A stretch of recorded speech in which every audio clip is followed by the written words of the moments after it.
कि लहरों से डरकर नौका पार नहीं होती, कोशिश करने वालों की कभी हार नहीं होती। नन्ही चींटी जब दाना लेकर चलती है, चढ़ती दीवारों पर 100 बार फिसलती है।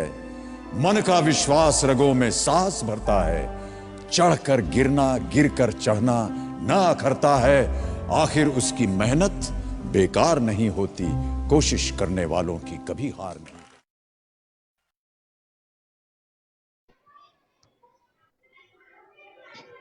नमस्कार, मैं प्रियंका गहलोत, प्रिया कुमार, मुरादाबाद, उत्तर प्रदेश से।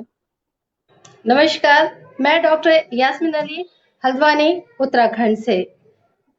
महान हस्तियों की कहानी, चेतना मंच की जुबानी, यादों की रहगुजर भाग 6 में हाजिर है मैं और मेरी साथी प्रियंका कुमार गहलोत आप सबके सामने।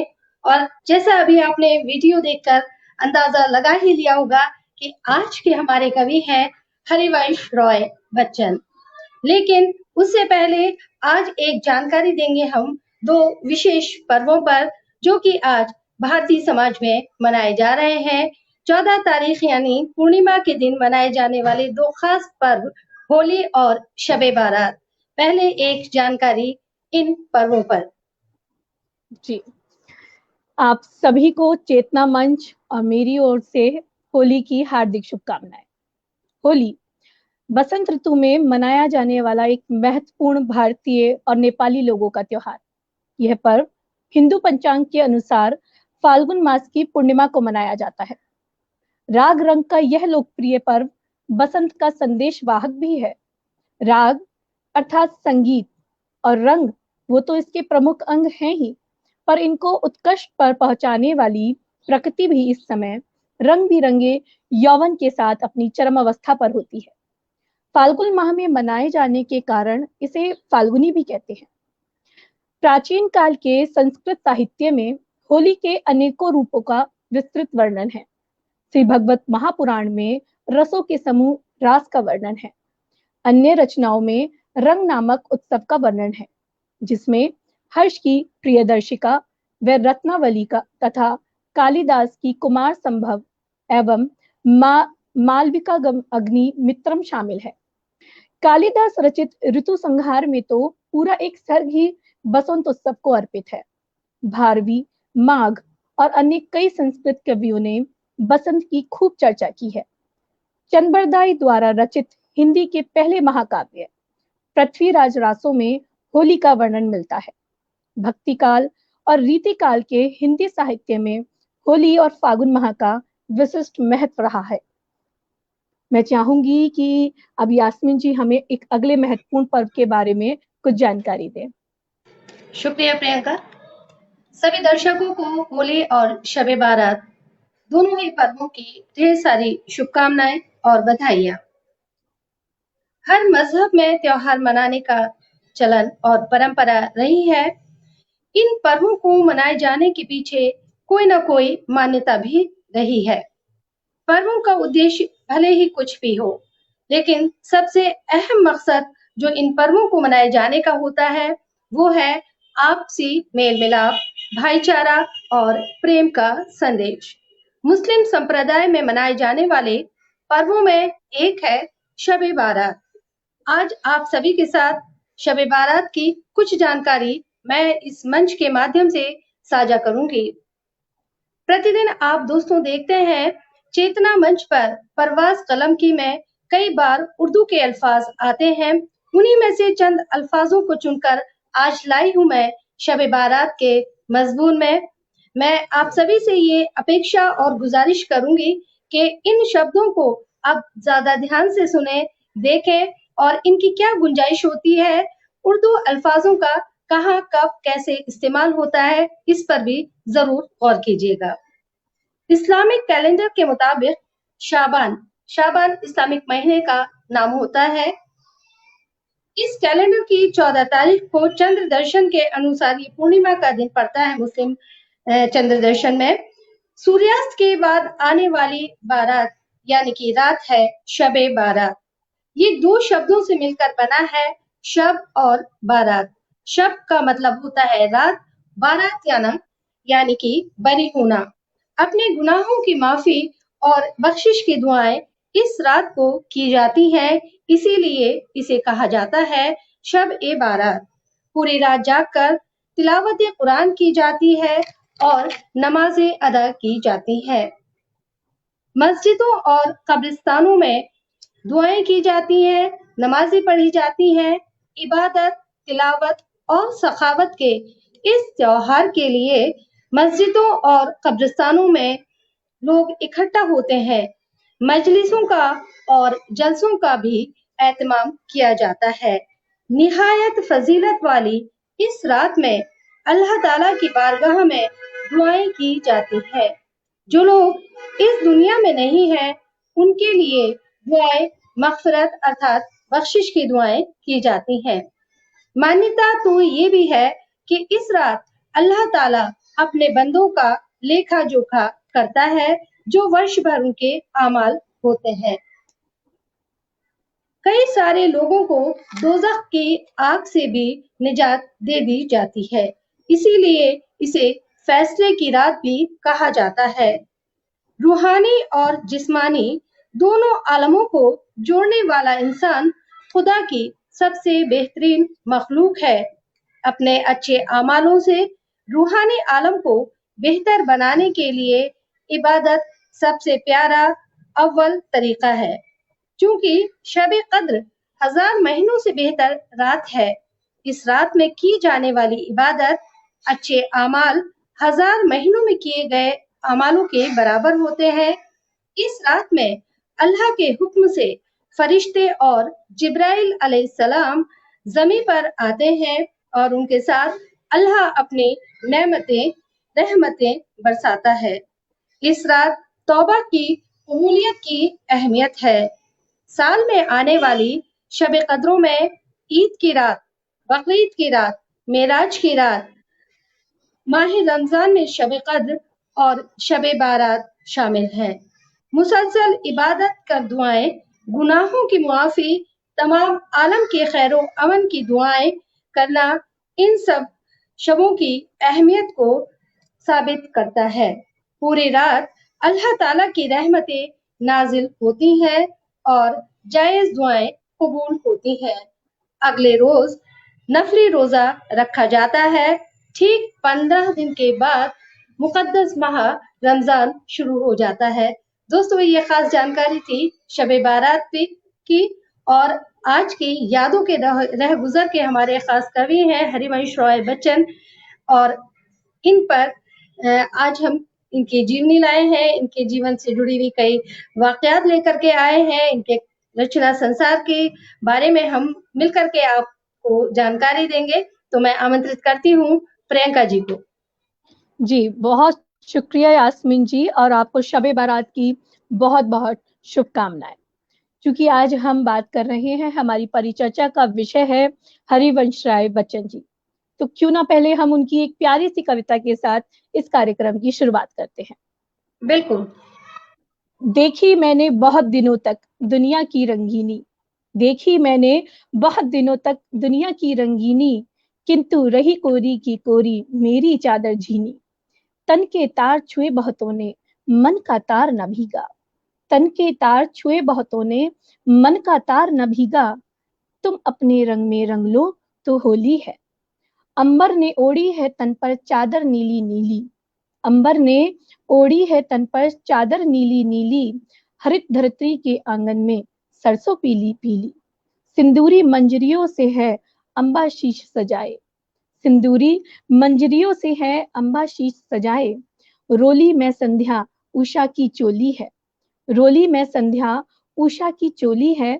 तुम अपने रंग में रंग लो तो होली है, तुम अपने रंग में रंग लो तो होली है।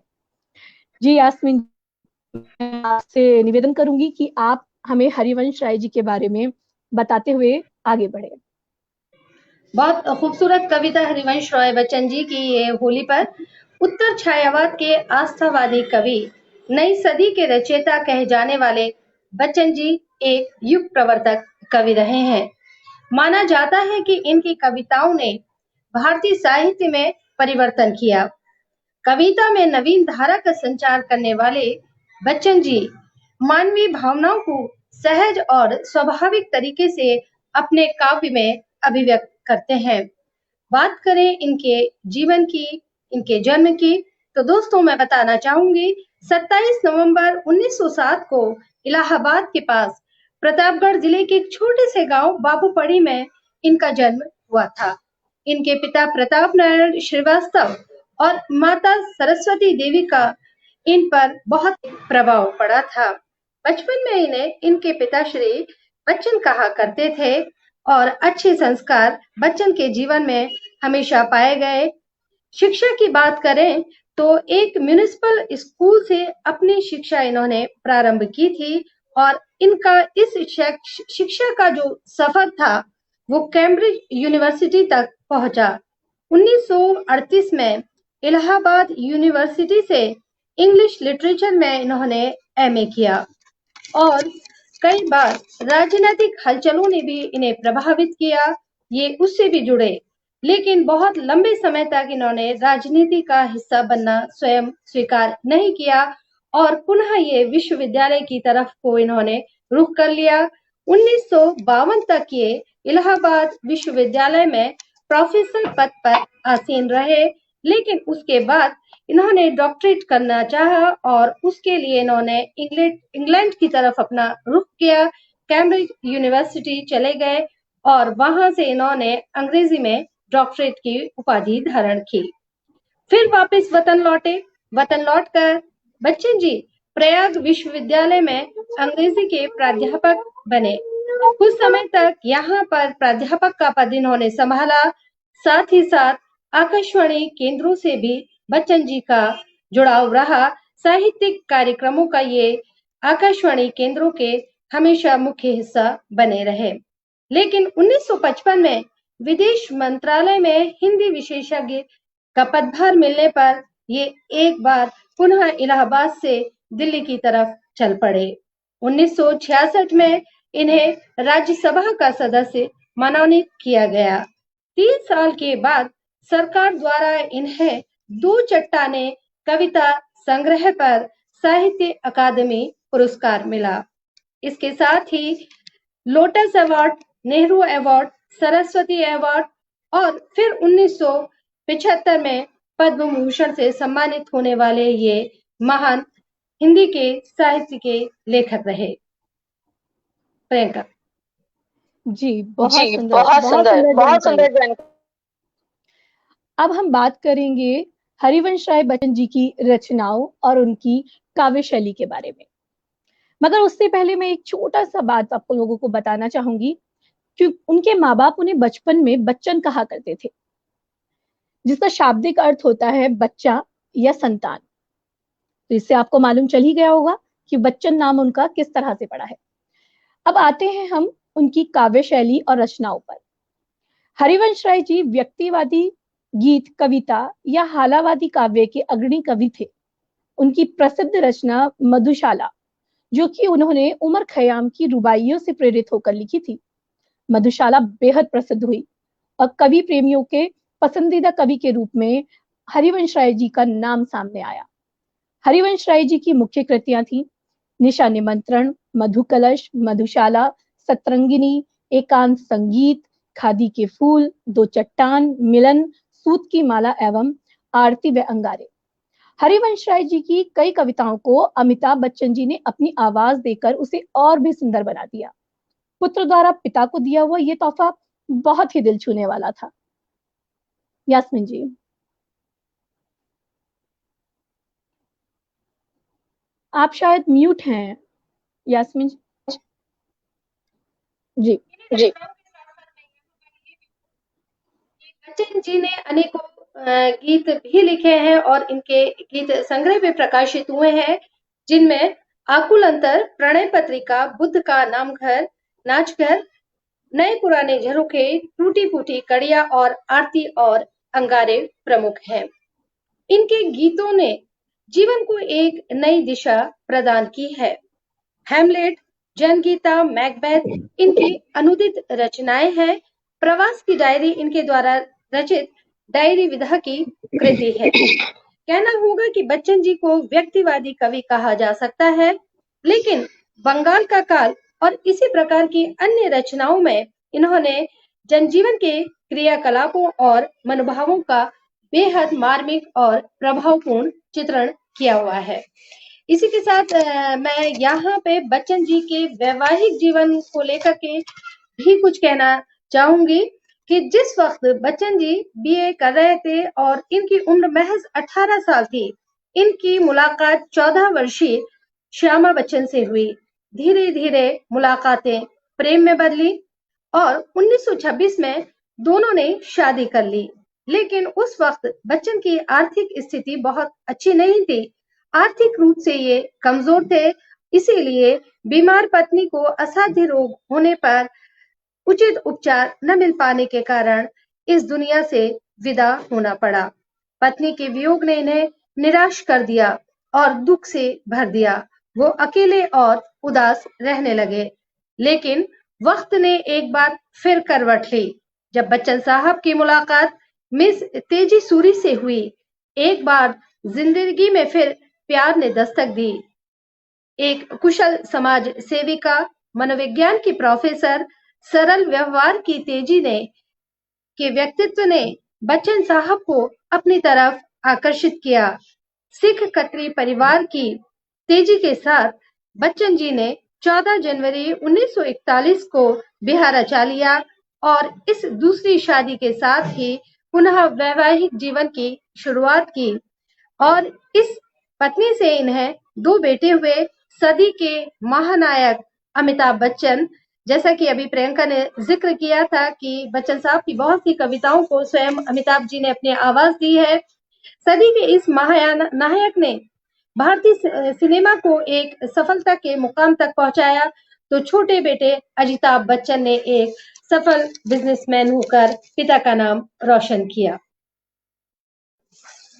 प्रियंका, माइक ऑन कर लीजिए। जी, बहुत सुंदर जानकारी आपने यास्मीन जी दी है उनके निजी जीवन पर। मैं अब श्रोताओं को लेकर चलती हूँ उनकी काव्य शैली के ऊपर, उनके लेखन की तरफ। हरिवंश राय जी की जो शैली थी वो बहुत भिन्न थी, इसीलिए उन्हें नवीन युग के प्रारंभ के रूप में जाना जाता है। बच्चन जी का सबसे पहला कविता संग्रह 13 हाथ 1929 में आया था, लेकिन उन्हें जो लोकप्रियता मिली वो कविता संग्रह मधुशाला से मिली। ये कविता संग्रह 1935 में दुनिया से रूबरू हुआ। इस रचना ने अपने जमाने में कविता का शौक रखने वालों को अपना दीवाना बना दिया था।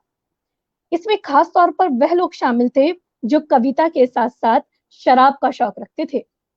यह उस दौर का सबसे अधिक पढ़ा जाने वाला कविता संग्रह था। लेकिन मीडिया रिपोर्ट में सामने आया था कि हरिवंश राय बच्चन जी के पिता प्रताप नारायण श्रीवास्तव जी को लगता था कि इस कविता संग्रह से देश के युवाओं पर गलत असर पड़ रहा है और वह शराब की ओर आकर्षित हो रहे हैं। वह हरिवंश जी की इस रचना पर नाराज भी हुए थे। हालांकि उस दौर में मधुशाला का कई जगह विरोध भी हुआ, लेकिन बच्चन साहब ने एक बार कहा था, अगर मैं छुपाना जानता तो ये दुनिया मुझे साधु समझती। इस बात का जिक्र प्रसिद्ध कवि गोपाल दास नीरज जी ने एक चर्चा के दौरान किया था। उस दौर में मधुशाला पढ़ने वालों को लगता था कि इसके रचयिता शराब के बहुत शौकीन रहे होंगे, लेकिन हकीकत तो यह थी दोस्तों कि हरिवंश राय जी ने अपने जीवन में कभी भी शराब को हाथ तक नहीं लगाया। बच्चन जब मधुशाला का पाठ किया करते थे तो लोग दीवाने हो जाते थे। इस मधुशाला का नशा दुनियादारी की मधुशाला से ज्यादा होता था। इनकी सबसे चर्चित और शुरुआती लाइन कुछ यूं है, मधुभावों के अंगूरों की आज बना लाया हाला, मधुभावों के अंगूरों की आज बना लाया हाला, प्रियतम अपने ही हाथों से आज पिलाऊंगा प्याला। पहले भोग लगा लूं तेरा फिर प्रसाद जग पाएगा, पहले भोग लगा लूं तेरा फिर प्रसाद जग पाएगा, सब पहले तेरा स्वागत करती है मेरी मधुशाला। मधुशाला के बाद 1936 में बच्चन साहब का कविता संग्रह मधुबाला और 1937 में मधु कलश आया। ये रचनाएं भी बहुत प्रसिद्ध हुई। निशा निमंत्रण, एकांत संगीत, आकुल अंतर और सतरंगिनी इनके प्रसिद्ध रचना संग्रह हैं। इनकी रचना दो चट्टानों को 1968 में हिंदी कविता का साहित्य अकादमी पुरस्कार भी मिला था। जी यास्मीन जी, म्यूट है। बच्चन के हालावादी दर्शन की बात करें तो कहना होगा कि संयोग और वियोग दोनों ही पक्षों पर इनकी कलम चली है। मध्ययुगीन फारसी कवि उमर खयाम का मस्तानापन, खयाम की रुबाइयों पर आधारित इनकी कृति मधुशाला, जिसका जिक्र अभी चल रहा है, एक अद्भुत विस्तार को स्पर्श करती रचना है। मधुशाला जनमानस के बीच इतनी लोकप्रिय हुई कि हिंदी साहित्य की कालजयी रचनाओं के बीच आ खड़ी हुई। बच्चन जी खुद कहते हैं, आज मिला अवसर तब फिर क्यों, आज मिला अवसर तब फिर क्यों, मैं ना चखूं जी भर हाला, आज मिला मौका तब फिर क्यों ना, आज मिला मौका तब फिर क्यों ना ढाल लूं जी भर प्याला, छेड़छाड़ अपने साकी से, छेड़छाड़ अपने साकी से, आज ना क्यों जी भर कर लूं, एक बार ही तो मिलनी है जीवन की यह मधुशाला, एक बार ही तो मिलनी है जीवन की यह मधुशाला। बच्चन जी ने जीवन को एक नई परिभाषा दी है। दुनिया मधुशाला है, कल्पना साकी है, कविता वो प्याला है जिसमें जीवन ढालकर पाठक को पिलाया जाता है। कविता का एक घूंट जीवन का एक घूंट है। पूरी तन्मयता से जीवन का घूंट भरे, कड़वा खट्टा सहज भाव से स्वीकारे तो अंततः सूफियाना सी बेख्याली मन पर छाएगी। तमाम दुनिया से इश्क हो जाएगा, तेरा मेरा के झगड़े काफूर हो जाएंगे। जीवन के प्रति बच्चन का यही दर्शन हालावादी दर्शन है। भर भर कर जाम पिलाता जा तू, अरे मस्त हो गाता जा तू, अरे मस्त हो गाता जा तू, मधुमय तान सुनाता जा तू, क्या जाने तू ही दीवाना, गौर कीजिएगा, क्या जाने तू ही दीवाना है अथवा दीवानी दुनिया, है अथवा दीवानी दुनिया। प्रियंका बहुत सुंदर। मैं व्यक्तिगत तौर पे बताना चाहूंगी कि मधुशाला में जितनी बार पढ़ती हूँ, मुझे उससे अलग ही तरह का एक नशा, काव्य का नशा जो मेरे मन पे, मेरे मस्तिष्क पे छाता है। मैं उनकी साहित्यिक विशेषताओं की चर्चा करना चाहूंगी यास्मीन जी। श्री हरिवंश राय बच्चन जी सभी जानते हैं कि एक श्रेष्ठ साहित्यकार थे, जिन्होंने हालावाद प्रवर्तन व साहित्य को एक नया मोड़ दिया। इनका एक कहानीकार के रूप में उदय हुआ था, लेकिन बाद में वे अपने बौद्धिक कौशल के आधार पर आपने बहुत सी विधाओं में लिखा। इनके साहित्य की प्रमुख विशेषताओं को मैंने कुछ बिंदुओं में बांटा है। पहला बिंदु जिस पर मैं आप लोगों की नजर चाहूंगी, प्रेम और सौंदर्य, जो कि मेरा भी प्रिय विषय है। श्री हरिवंश राय बच्चन जी हालावाद के प्रवर्तक कवि माने जाते हैं, जिसमें प्रेम और सौंदर्य का अनूठा संगम है। उन्होंने साहित्य में प्रेम और मस्ती भरकर प्रेम और सौंदर्य को जीवन का एक अभिन्न अंग मानकर उसका चित्रण किया है। वो कहते हैं, इस पार प्रिय मधु है तुम हो, इस पार प्रिय मधु है तुम हो, उस पार न जाने क्या होगा। देखिए कितनी प्यारी लाइनें हैं, मैं दोबारा से पढ़ना चाहूंगी।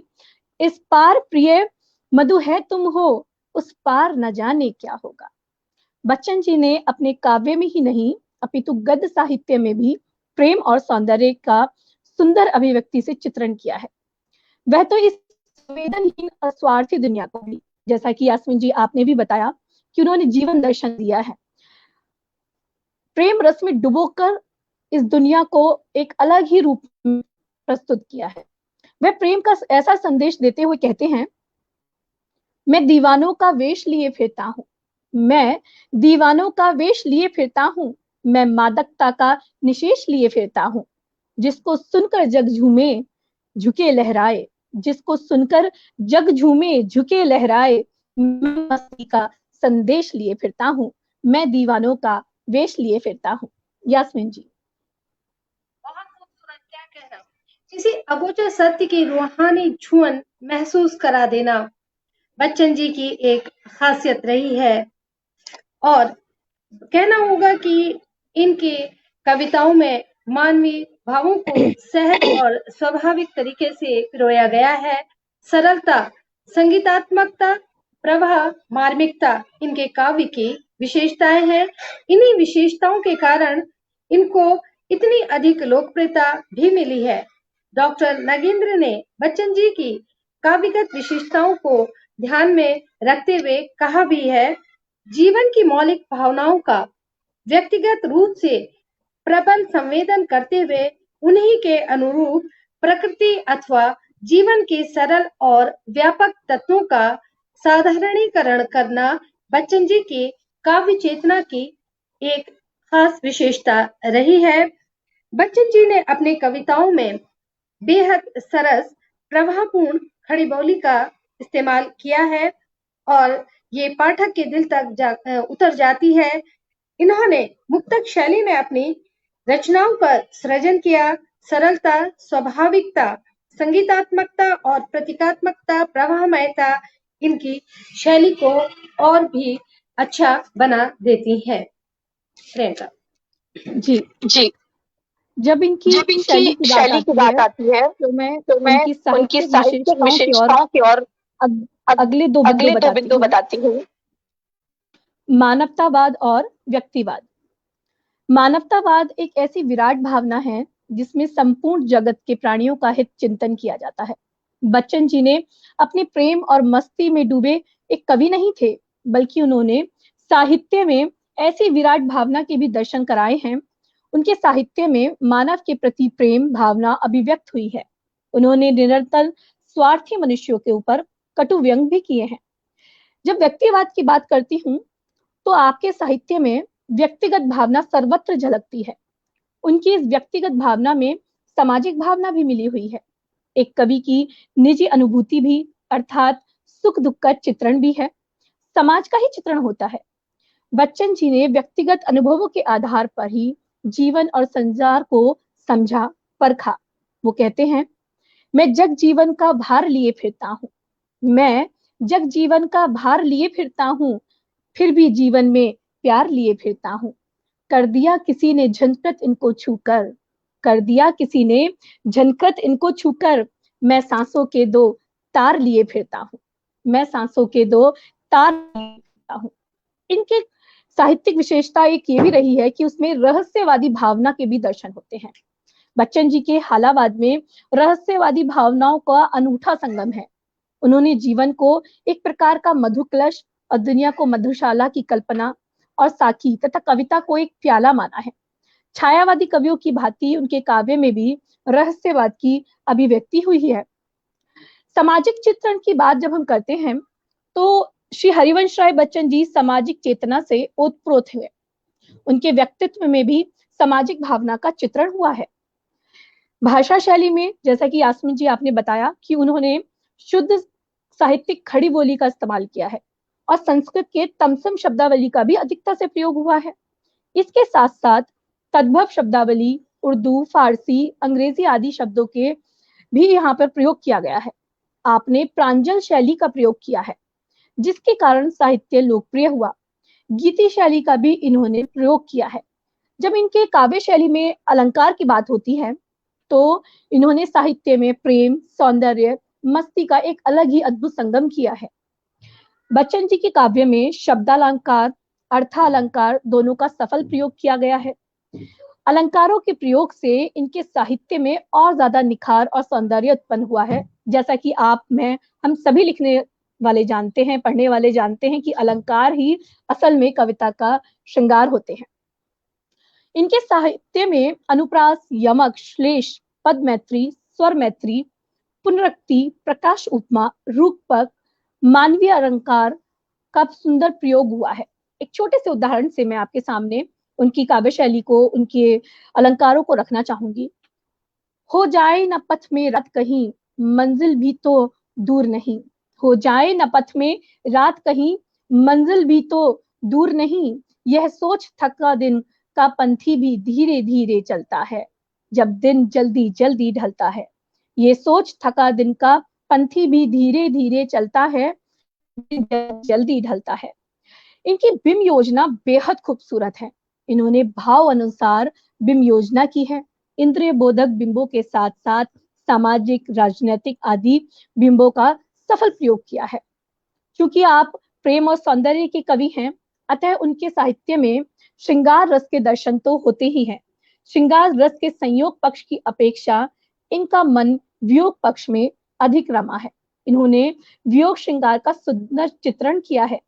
उसके साथ साथ रचनात्मकता को प्रकट करने के लिए शांत रस की अभिव्यंजना भी की है। मैं एक छोटा सा उदाहरण आपको देकर बताना चाहूंगी, जिससे आप समझ सकेंगे कि इनके श्रृंगार रस में वियोग रस किस तरह से है। मैंने उन्हीं की कविता की पंक्तियां हैं।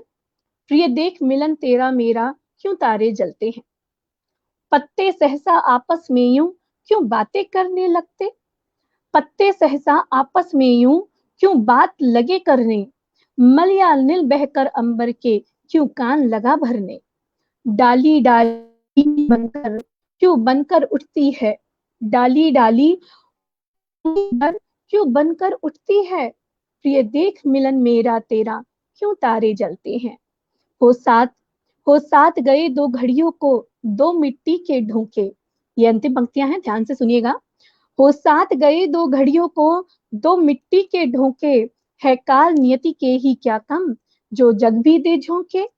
हम दुख की सुधियों से, हम खुद की कुछ दुख की सुधियों से सुख पर संयम रखते हैं, है एक नयन हंसता दूजे में आंसू ढलते हैं।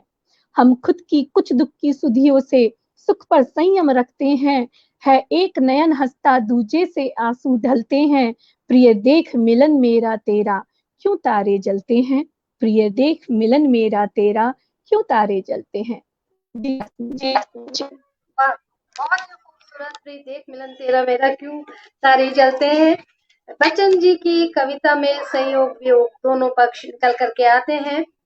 बच्चन जी का एक गीत जिसका जिक्र प्रियंका भी आपने किया, दिन जल्दी जल्दी ढलता है, मैं बताऊंगी कि ये गीत है सत्य की रूहानियत को महसूस करने का, उसकी छुअन को महसूस करने का, किसी भी आलंबन या विषय से भावी साक्षात्कार। हमारे जो पैरों में वेग होता है, हमारे पैरों का प्रयास होता है, उसमें कितनी चंचलता भर देता है। बच्चन जी इन पंक्तियों में कैसे कह जाते हैं, बड़ी आसानी से उन्होंने ये बात कही है।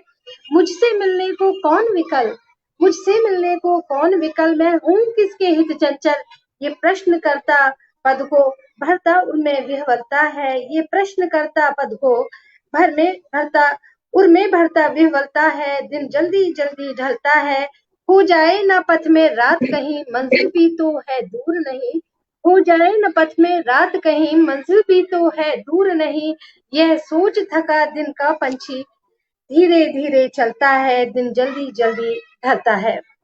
और इस गीत के माध्यम से बच्चन साहब ने बड़े ही आसान तरीकों से ये बताना चाहा है कि वक्त किस तरह गुजरता जाता है, लेकिन गुजरते वक्त के साथ अपने लक्ष्य की प्राप्ति की जो अनुभूति है और उसको प्राप्त करना चाहते हैं, लक्ष्य को प्राप्त करने का जो जज्बा पैदा होता है, वो दिन जल्दी जल्दी ढलता है। इसलिए वक्त के रहते अपने मकसद, अपने कामों को पूरा कर लेने का जो एक जज्बा है, ये गीत वो जज्बा हमारे अंदर पैदा करता है और इस बात में रंच मात्र भी संदेह नहीं है।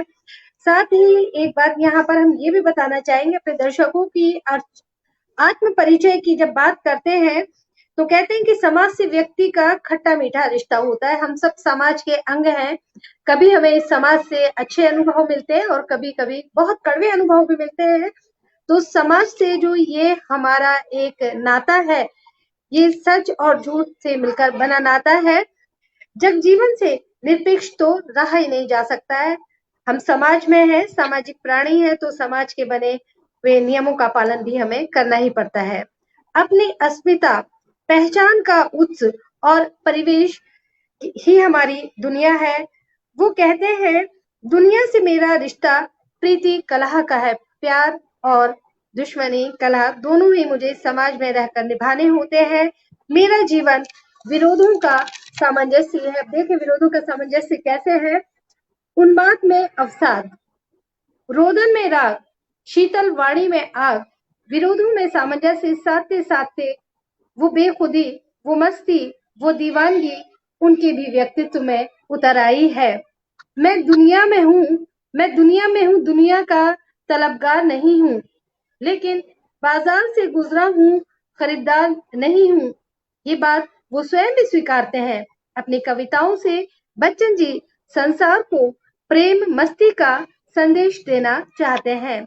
मैं रोया इसको तुम कहते हो गाना, मैं रोया इसको तुम कहते हो गाना, मैं फूट पड़ा तुम कहते हो छंद बनाना, मैं फूट पड़ा तुम कहते हो छंद बनाना, क्यों कवि कहकर संसार मुझे अपनाए, क्यों कवि कहकर संसार मुझे अपनाए, मैं दुनिया का हूँ एक नया दीवाना, मैं दीवानों का वेश लिए फिरता हूँ, मैं दीवानों का वेश लिए फिरता हूँ, जिसको सुनकर जग झूमे लहराए, जिसको सुनकर जग झूमे लहराए, मैं मस्ती का संदेश लिए फिरता हूँ, मैं मस्ती का संदेश लिए फिरता हूँ। प्रियंका जी वाह जी वाह वाह वाह। वाह वाह। बस मेरा मन बस हुआ कि मेरा आप मन इसे हुआ कि आप पढ़ते इसे जाएं और मैं पढ़ते जाएं सुनती और मैं रहूं। सुनती रहूं। बहुत सुंदर बहुत यास्मीन सुंदर जी। यास्मीन जी। मैं आपको मैं हरिवंश आपको राय जी के हरिवंश बारे राय जी में के बारे में कुछ रोचक कुछ रोचक किस्से बताऊं जो उनकी आत्मकथा से जुड़ी हुई हैं। हरिवंश राय बच्चन द्वारा बच्चन की आत्मकथा 4 खंडों में लिखी हुई है, जो इस प्रकार हैं: क्या भूलूं क्या याद करूं, नीड़ का ऋणमार फिर, बसेरे से दूर और 10 द्वार से सोपान तक। आत्मकथा का वर्णन इनका हिंदी, अंग्रेजी के साथ साथ कई अन्य भाषाओं में भी हुआ है। हरिवंश राय बच्चन जी की आत्मकथा की रचना आज भी लोग पढ़ना पसंद करते हैं और कई सालों से पढ़ी जाने वाली ये आत्मकथाओं का वर्णन करना लोगों को पसंद भी है। मैं इनकी आत्मकथा से रिलेटेड कुछ किस्से लेकर आई हूं आपसे रूबरू कराने के लिए। अक्सर ही उनके बारे में ये किस्सा सुनने को मिलता है, जिस बात का जिक्र उन्होंने अपनी आत्मकथा 10 द्वार से सोपान में भी किया है। उन्होंने बताया कि उन्हें कलम का बड़ा शौक था। वे लिखते हैं, हर कलम का अपना व्यक्तित्व होता है। मुझे ये पंक्तियां बहुत ही मन को छुई हैं। आप भी जरा गौर कीजिएगा कि उन्होंने लिखा कि हर कलम का अपना एक व्यक्तित्व होता है। किसी कलम से कविता अच्छी लिखी जा सकती है, किसी कलम से गद्य, कोई कलम प्रेम पत्र लिखने के लिए अच्छा होता है, तो कोई अंग्रेजी लिखने के लिए, कोई नीली स्याही के उपयुक्त है, कोई काली के, कोई ज्यादा लिखने के लिए, तो कोई सिर्फ हस्ताक्षर करने के लिए। कितनी खूबसूरत बात उन्होंने कही कि कोई भी कलम हो वो अपने आप में अलग ही मायने रखती है। बच्चन साहब ने आत्मकथा का नाम 10 द्वार से सोपान ही क्यों रखा, इसके बारे में भी एक रोचक किस्सा है। इसका जवाब उन्होंने बेहद दिलचस्प तरीके से दिया। वो कहते हैं कि 10 द्वार और सोपान मेरे द्वारा दिए गए 2 घरों के नाम हैं। जब वो इलाहाबाद में क्लाइव रोड पर रहते थे, तो जिस मकान में रहते थे उसको उन्होंने 10 द्वार नाम दिया। वो कहेंगे कि आप शायद जानना भी चाहें कि उन्होंने यह नाम क्यों दिया। मकान बहुत रोशन और हवादार था। उसमें रहते हुए एक दिन अचानक उनका ध्यान इस ओर गया कि उसके हर कमरे में दरवाजों, खिड़कियों और रोशनदानों को मिलाकर 10-10 खुली जगह हैं, जिनसे रोशनी और हवा आती है। क्या मकान बनवाने वाले ने जानबूझकर ऐसी व्यवस्था की होगी? बहुत संभव है। ब्रजमोहन व्यास साहित्यिक सुरुचि के संस्कारवान नागरिक हैं। शायद कमरे बनवाते हुए कबीर के दोहे को वो इस घर में भी मूर्तिवान देखना चाहते थे। गुलमोहर पार्क के मकान को उन्होंने सोपान नाम दिया। यह एक 3 मंजिला मकान है और तीनों मंजिलों की एक लंबी सीढ़ी जोड़ती है, जो नीचे से ऊपर तक एक साथ देखी जा सकती है। घर में प्रवेश करने पर यह सबसे पहले आपका ध्यान आकर्षित करती है। सोपान शब्द उनकी साहित्यिक कृतियों से भी जुड़ा हुआ है। उनकी सर्वश्रेष्ठ कविताओं का जो पहला संकलन प्रकाशित हुआ था, उसे उन्होंने सोपान नाम दिया था। 10 बरस बाद जब उसमें एक अवधि की और उसी कोटि की कविताएं जोड़ी गईं, तो उन्होंने उसका नाम अभिनव सोपान रखा। वो कहते हैं कि कल्पना यह थी कि जैसे इन कविताओं में मेरे कवि की उठान का क्रम सीढ़ी दर सीढ़ी, संग्रह दर संग्रह प्रस्तुत किया जा रहा है, मकान को सोपान नाम देकर मानो मैं यह कामना करता हूं कि उसमें बसने वाला बच्चन परिवार क्रम क्रम से अभ्युदय अभ्युत्थान की ओर अग्रसर हो। पीढ़ी दर पीढ़ी की साधना आवश्यक होगी। ध्यान दीजिएगा कि पीढ़ी दर पीढ़ी की साधना आवश्यक होगी। नामकरण की सटीकता तो भविष्य ही सिद्ध कर सकेगा। कितनी गहन बात उन्होंने कही है यास्मीन जी। और ये 10 द्वार से 10 सोपानों तक की जो बातें अभी प्रियंका जी ने बताई, वाकई बच्चन जी की इस रचना को पढ़ने के बाद उनके जीवन की बहुत सी जानकारी हमें मिल जाती है, जो कि निजी जीवन की जानकारियां अमूमन हम उनके साहित्य में नहीं पढ़ पाते हैं। लेकिन बच्चन जी की कविताओं के बारे में ये कहना तो लाजमी होता है कि बच्चन जी की कविताओं में एक जादू है, जिन्हें पढ़ करके भविष्य के डर जो है दूर हो जाते हैं और भूतकाल के जो दुख होते हैं वो भी दूर हो जाते हैं। अक्सर लोग ये सोचते हैं कि मदिरा पर लिखने वाला कवि स्वयं कैसा था, उसका व्यक्तित्व कैसा रहा होगा। तो इससे संबंधित एक जानकारी यहाँ पर हम ये भी देंगे दर्शकों को कि आज जीवन की मदिरा जो हमें विवश होकर पीनी पड़ती है, जीवन में तमाम तरह के दोस्तों हमारे कष्ट है, इन कष्टों को जीवन की मदिरा का नाम दे रहे हैं हम, कि हमें इसे विवश होकर पीना पड़ता है। कितनी कड़वी है, ले पान कर और इस मद के उन्माद में अपने को, अपने दुखों को भूल जा। बच्चन जी कहते हैं, स्वयं नहीं पीता औरों को किंतु पिला देता हाला। स्वयं नहीं पीता किंतु औरों को पिला देता हाला। स्वयं नहीं छूता औरों को पर पकड़ा देता प्याला। पर उपदेश कुशल बहु तेरे, पर उपदेश दूसरों को जो उपदेश दिए जाते हैं, पर उपदेश कुशल बहु तेरे से मैंने ये सीखा है, स्वयं नहीं जाता औरों को पहुंचा देता हूँ मधुशाला। लोग अक्सर जब पूछते हैं कि अगर आप पीते नहीं, अपनी बायोग्राफी में वो लिखते हैं कि जब लोग उनसे ये प्रश्न करते हैं कि आप पीते नहीं तो फिर आपको मदिरा पर लिखने की प्रेरणा कहाँ से मिलती है। प्रश्न भोला होता है पर ईमानदार भी है, तो इसका जवाब तो देना जरूरी होता। तब बच्चन साहब कहते हैं, हम अमोदा के कायस्थ हैं, जो अपने आचार विचार के कारण अमोड़ा के पांडे कहलाते हैं, और जिनके यहाँ एक किंवदंती प्रचलित थी कि यदि कोई मदिरा पान करेगा तो कोड़ी हो जाएगा। मैं कायस्थ कुलोद्भव मेरे पुरखों ने इतना ढाला। मैं कायस्थ कुलोद्भव मेरे पुरखों ने इतना ढाला, अर्थात मदिरा पान नहीं करना है, पर मेरे तन के लहू में है 75% हाला। और यही 75% हाला उनकी कलम की हाला है। ये भी नियति का एक व्यंग ही है कि जिन्होंने मदिरा न पीने की इतनी बड़ी प्रतिज्ञा ली है, उनके ही एक वंशज ने मदिरा की वकालत की। वास्तविकता तो ये थी कि उनका मदिरा द्रव से परिचय बस नाम मात्र का ही था। वो कहते हैं, नशे से मैं इनकार नहीं करूंगा। जिंदगी ही एक नशा है और कविता भी एक नशा है। यही कविता का नशा भरा पड़ा था बच्चन जी के अंदर। प्रियंका।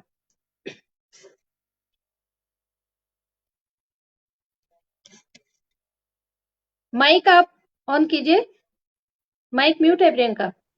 हाँ जी, माफ कीजिएगा।